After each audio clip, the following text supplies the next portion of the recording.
Well, I came to see the president basically to thank him and appreciate his visit to Imo State.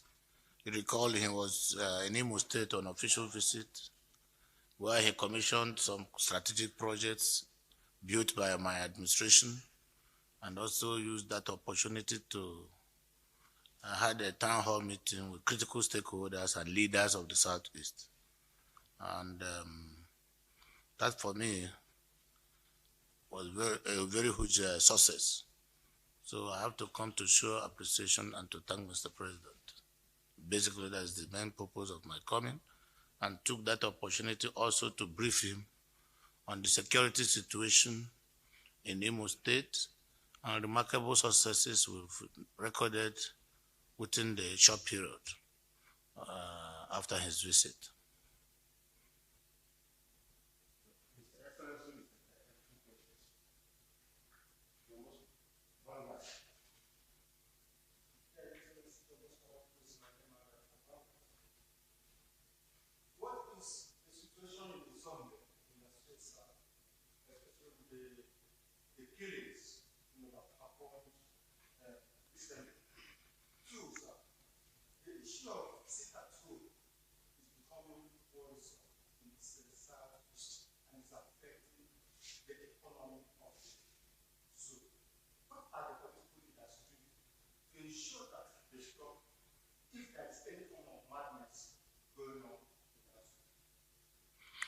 Well, in Izombe, the crisis that ensued 5-6 days ago, where some bandits and some soldiers had misunderstanding and engaged themselves, that led to the death of 2 soldiers and also some of the bandits.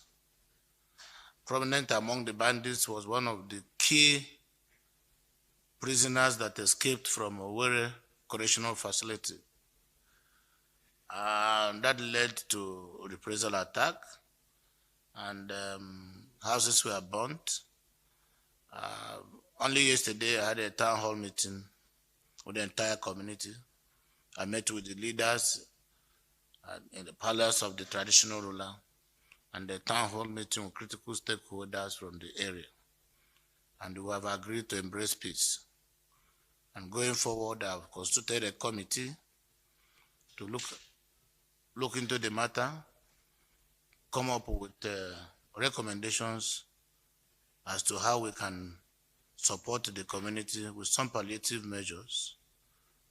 As at this morning, we've sent relief materials to homes that were displaced as a result of that incident. The situation is under control now, and to the glory of God, I don't think that there will be a repeat of such incident again in Izombe. As for the sit-at-home order, is people now playing politics with sit-at-home order? The opposition parties goes to wherever they see people gather. They say, government, 20 people have been killed, 30 people have been killed. And people start running up and down, and you get to the scene, you won't see anybody. Recall at the beginning of this incident, I told you people in this hall that the issue of IPOB has been politicized. And I recall so many questions from you people, which I took time to explain. The sit-at-home order is also being politicized, because those issuing the order are faceless. Those issuing the sit-at-home order are faceless. We've not seen anybody, either through a broadcast or through a publication in any newspaper, directing people to sit at home. Rather, what we know that is happening is this paparazzi mentality of trying to put fear into our people and make innocent people vulnerable. As I speak to you, the sit-at-home order is not being obeyed in Imo State. Apart from the incident of Izombe that restricted traffic in Owerri last Monday, Before that time, the previous Mondays, people were going about their businesses in Imo State. So I think that we need to support the uninformed so that they don't, out of fear, commit suicide. So the truth of the matter is that we had these security challenges, we had misunderstandings and disagreements, but we've been able to also do a lot to bring this thing to barest minimum. So the security situation in Imo State is relatively okay, and people are going about their businesses. The only regret is that we have invested a lot of money trying to manage the insecurity, which of course was not expected. So I think that our people need help. What is the help? We need to sensitize our people. We need to inform our people. There's no doubt that over 1,800 and something people escaped from the correctional facility in Owerri. These were people that were jailed for one crime or the other, ranging from kidnapping, armed robbery, and other criminal activities.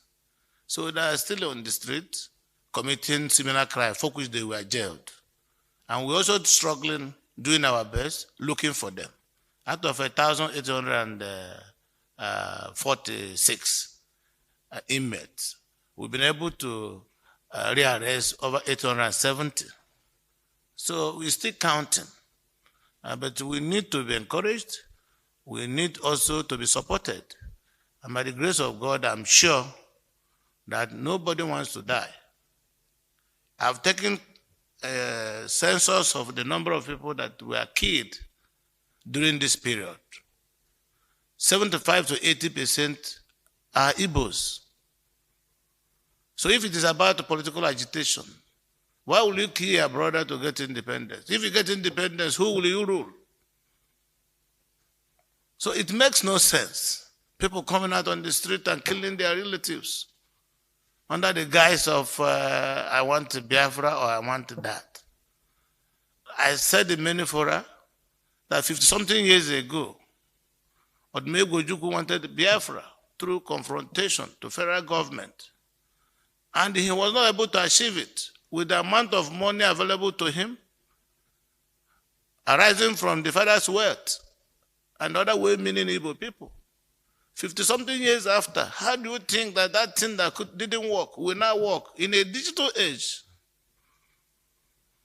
So it doesn't make sense to any reasonable mind and should not be supported by any reasonable mind. Well, I'll speak for myself. I'm not going to join issues with Governor Willie Obiano and what he told you, but all I know that I'm the chairman of Anambra Gubernatorial Campaign Council. And I'm working and doing my best to ensure that APC wins that election. You will recall that after the visit of Mr. President and his engagement with leaders from Southeast, a lot of things were exposed. The interventions of federal government in the Southeast, the progress report of the second Niger Bridge, the progress report of Port Harcourt to Enugu Road, the progress report of Onitsha to Enugu Road, the progress report of Owerri to Aba Road. These projects are currently within various completion stages ranging from 80% to 90%, which means that the budgetary provisions are being cash-backed. Very good intention of federal government. I don't want to believe that it's through lamentation or condemning a man who is in office that somebody will use to take over from him. So the people of Anambra State who were also in that gathering have discovered the genuineness of the president and his policies vis-a-vis as it concerns the Igbos, and have seen that it is only through national politics, which some of us have been serious advocates of, that the Southeast will rapidly develop. Therefore, our people are now willing to join the winning team. and the winning team is APC, the party. As at the last count, 8 members of the House of Representatives, it's not only APGA, PDP, APGA, they've joined the APC. Only this afternoon, the Deputy Governor of Anambra State joined the APC and has been presented to Mr. President. So what is remaining? If there is any strong parameter for conducting an opinion poll, this exodus of legislators and the second in command in the state joining this party, of course, automatically should translate into electoral victory. That means that APC is working. So I don't want to lament. In political program, you can lobby people. And I don't think APC has money to start buying people or giving people money. All we did was try to convince our people through persuasion and counseling. And they are now joining the party. By the grace of God, the way we are going, I wouldn't be surprised if everybody in Anambra declares for APC before the election, including the governor. So please join us, help me to thank the Almighty God who made this possible. Yes. The management of crime can be likened to a relationship between a husband and a wife. It's not everything they do to keep peace in the family that are discussed at the sitting room. Most times, discussions in the bedroom produces better result than the one in the living room. Take it, I think I've spoken.